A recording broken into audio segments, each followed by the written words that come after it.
Hello everyone. You may have noticed I'm no longer writing for Wowhead anymore. That doesn't mean I've quit World of Warcraft or WoW lore, but instead I'm going to be focusing a little bit more on this YouTube channel. So let's begin with a breakdown of the new War Within cinematic and why I think the video is really about the cosmological war that's been heating up for a while over our planet's world soul. The cinematic opens with an earthen, the new allied race in the War Within. Earthen are a Titan-forged race, or created by the Titans.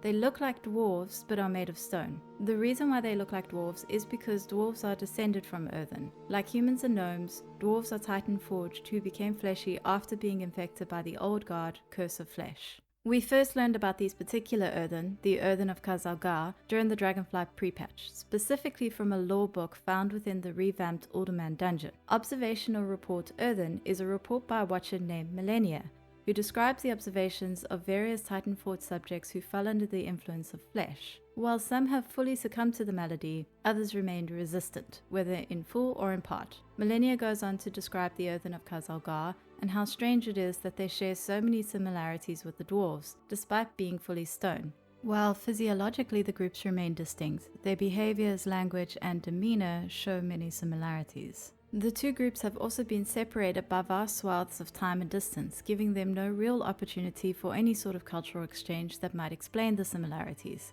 So it's weird. Now this particular earthen is not, as far as I know, and please correct me if I'm wrong, a specific character. I've made comparisons to the in-game models of all the major earthen characters from the War Within's original story, and I can't find a match. But I can tell you that this earthen is one of the machine speakers, who dutifully maintain ancient, gigantic machinery that can be found deep below Azeroth's surface and was put in place by the Titans. The scene changes and an Arathi human walks out of the darkness into the light. This is Faerin Lothar, a new character who plays a major role in the War Within. From the scene, Faerin seems to be on some sort of ship. Footfalls ring out as she walks across the wooden floor.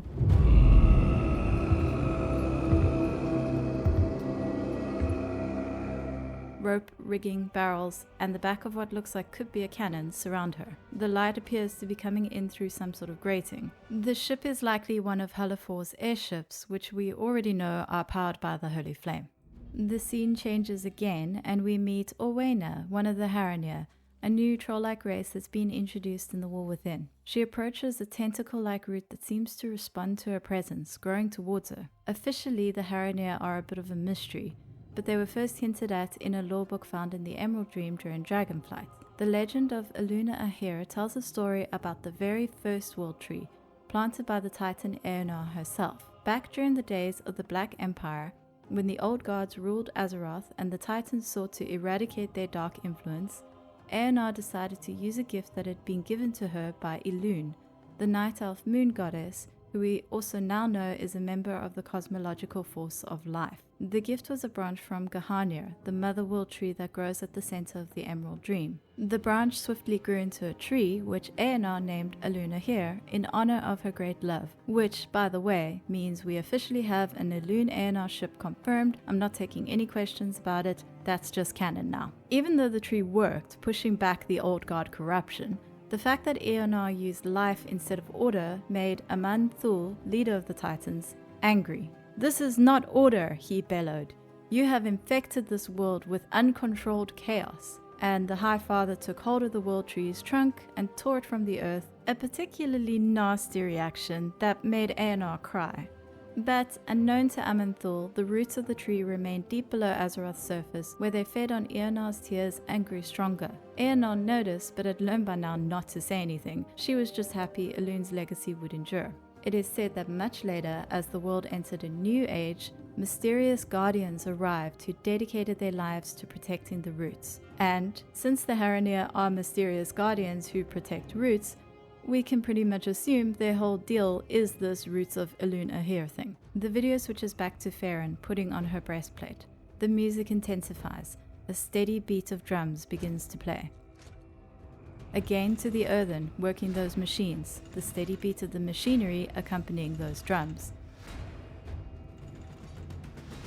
and again to the Harronir, screaming, twirling, dancing, and generally making every one of us go, playable race when? We know you've given them the sort of customizations that playable races get, Blizzard. Wowhead noticed that long ago, so you better be planning to make them playable because oh my god, look at them. The video keeps cycling through these three highlights. Faerin donning more armor, the earthen working those gigantic titan machinery, and Orwena dancing and drawing the roots around her.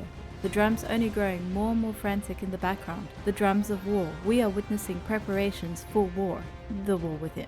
By flashing between Faerin, the earthen, and Orwena, the cinematic emphasizes how cool Faerin and Orwena are in particular, obviously, but also the differences between the way these characters are preparing for war and how that represents the cosmological powers they associate with. Faerin, as an Arathi, is strongly associated with the light. She steps into the light at the start. She equips the most paladin-coded armor I've ever seen. She carries a lance sword that all but screams knights from the age of chivalry. She uses the light power. Her blind eye glows with the light, and even her shield burns with what is clearly the sacred flame. The earthen, the machine worker, is associated with the Titans. This dutiful Titan Forged is working away at maintaining the gigantic and impressive titanic machinery that lies beneath Azeroth's surface. Everything is grand, orderly, and impersonal. Even the nameless earthen is simply a Titan Forged tool whose whole purpose is to maintain the Titan's machinery. Everything is also very hot and fire-like, with all the lava and everything, which can't help but remind me how one major use for Titanic architecture is prisons. They imprisoned the old gods, but they also imprisoned elementals, like those of fire, to the elemental plane. Orwena, the Harronir, is associated with life, and she is every bit as uncontrolled and chaotic as Aman'Thul feared. Dancing, screaming, calling on those living roots. Even when it seems like just for a moment she might be done, she screams again and the roots shoot out in response. The wildness and uncertainty of life. We catch glimpses of Halafor and the Ringing Deeps, two of the three Khazal-Gar zones that we will be exploring in the upcoming expansion. And just before the music and drumming comes to a stop, we watch an airship fly towards the final and deepest zone, Az-Kahet.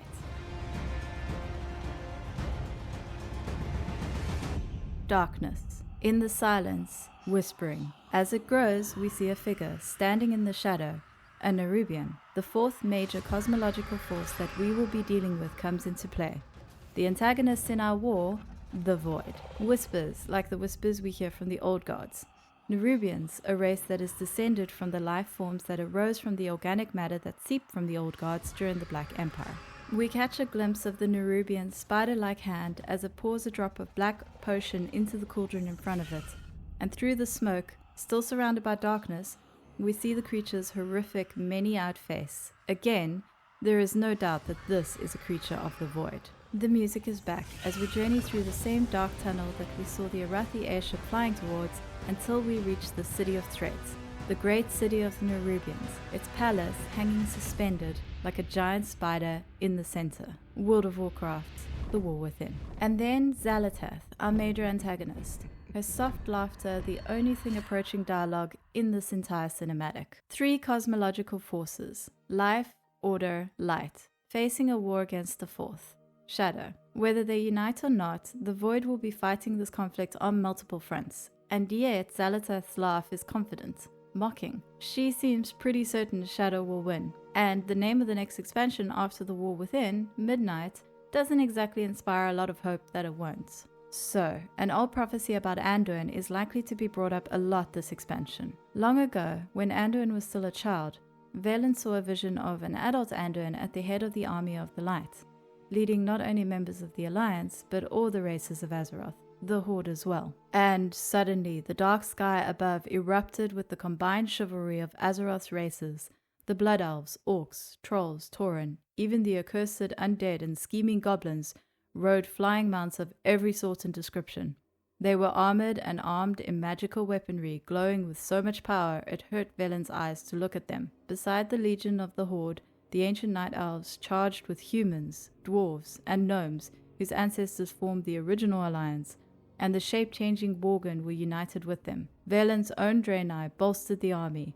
their ranks adorned in otherworldly metals and bearing crystalline maces and swords. The Alliance and Horde were not alone. Dragons swooped and soared in formations that made the sky resemble a giant multicolored reptilian wing. They blanketed the horizon with their physical size and numbers, and when they roared a challenge, it shook not just the earth Velen stood on, but the universe as well. And yet, for all this, the greatest shock to Velen's senses came as he saw those that flew just beyond the army of dragons. The Naru had taken the field, so many that Velen didn't understand how creation could contain them. The power of these beings of light filled Velen's heart with hope, sweeping away the lonely centuries, and left him in wonder that he could ever despair, that the dark, no matter how terrible, could ever truly reign. And then a shadow fell. And yeah, this is the thing. Velen didn't just see the Alliance and Horde united, something that's a lot more possible now that there's lasting peace. He saw the dragonflights join them as well, something that the flights are a lot more able to do now thanks to, all the things that happened in Dragonflight. And this army has united against the Great Shadow, presumably the Void. We're about to face the Void. We know that Anduin is going to be a major character in the War Within. The vision feels like it's coming true. But here's the problem. Velen did not predict a victory. It was vast and empty and swallowed all light that entered it. Velen knew it would be all-consuming until, at last, it would turn and devour itself, endlessly gnawing on nothing in the great dark beyond, removing all meaning from the universe, from the most heartbreaking sonata to the most arresting sunset. It was too terrible to see, to comprehend, and yet the army headed straight forward, and the light began to fade. Now, it is important to remember that this vision is from the light's perspective, and the light doesn't always know everything. It could be inaccurate or misleading, but in the comic Son of the Wolf, which came out in 2016, we see a confirmation of this vision. Velen and a now old High King Anduin are preparing to face the Shadow in a final battle. Though we don't know the outcome, we are told that, win or lose, it ends today. If these prophecies are true, then we could be witnessing the start of a war with the Shadow that will go on for a very, very long time. Long enough for Anduin to get old. It's worth mentioning that Anduin and Velen seem to be in the Exodar, which is currently on Azeroth, but could also be flying around space on account of being a dimensional ship. In other words, we don't even know for sure that Azeroth herself is expected to still be around by the time of this final battle. The threat to Azeroth is kinda real, but while the Shadow is obviously the current biggest and clearest threat to our world, it's also worth noticing the way these other cosmological forces have taken root in one way or another inside Azeroth herself. The Titans' constructions and machinery, the roots of Harronir and other world trees. Even that great big glowing crystal of pure light inside Halafor seems like it might have something to do with, the light. The other two cosmological forces, Disorder, the Burning Legion, and Death, we won't talk about that one too much, have also each made their own attempts to lay claim to Azeroth. Our planet is pretty popular with everyone right now, and I suspect the World Soul Saga as a whole is going to explore those themes quite a bit. After watching the cinematic, I'm sure of it. But for now, that is my first video analysis of a World of Warcraft cinematic. I hope you enjoyed it. If you did and you would like to see more, please consider liking, subscribing, commenting, all that good YouTube stuff. I'd also like to just sort of casually mention my Patreon, where I will be posting articles to accompany each video for those of you who still prefer having something to read. The more support I get, the more likely I will be able to spend a lot more time on creating videos like this one. Anyway, thank you again for watching, and make Harronir playable, please Blizzard, thank you.